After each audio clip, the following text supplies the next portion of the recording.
Good morning. Welcome to Time in His Word. I took a load this trip. Went from Minnesota over to Cleveland, Ohio. Well, Kent, Ohio. It's a Cleveland area. And I usually don't come over this way because of the toll roads between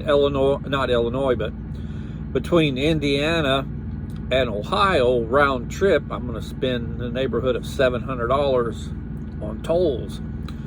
But I had plenty of time, and so I ran the 2-lane highways. Well, most of them are 4-lane now, that parallels the interstate. So there's no out of route miles, basically.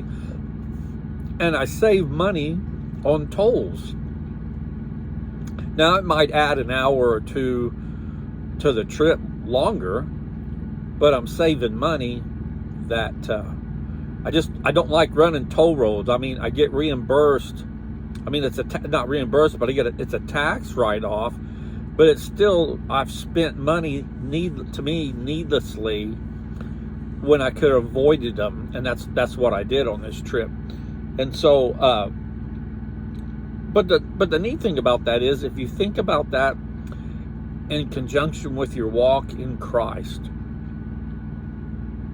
if I'd ran the toll road, you get on there, set the cruise at 65 or 70, whatever the speed limit is, and just go. There's no stopping unless you pull off into a travel plaza for a break or whatever. There's nothing to hinder you, and so forth. So you can make some really good time. And it is tempting to jump up there and spend the money and run the toll road, but I've chosen not to this trip.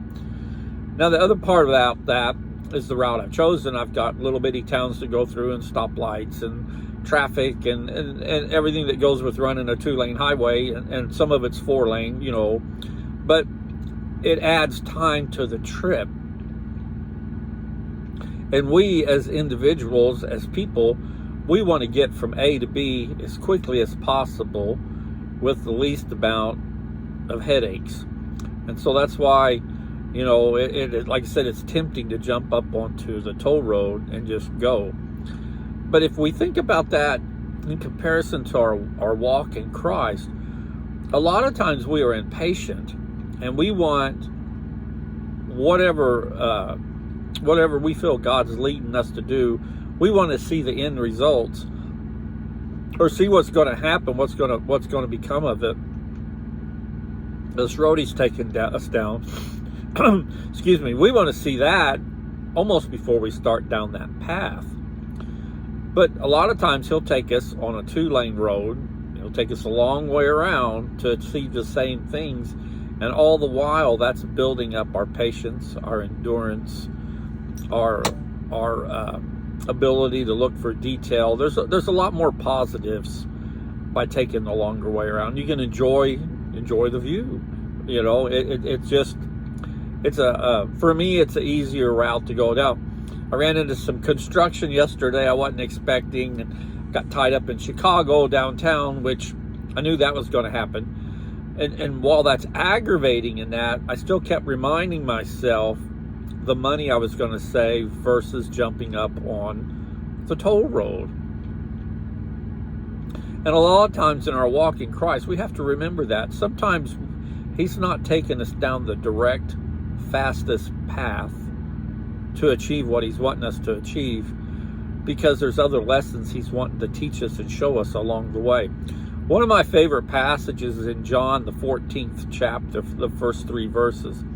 And verse 1 says, "Do not let your heart be troubled. Believe in God, believe also in me."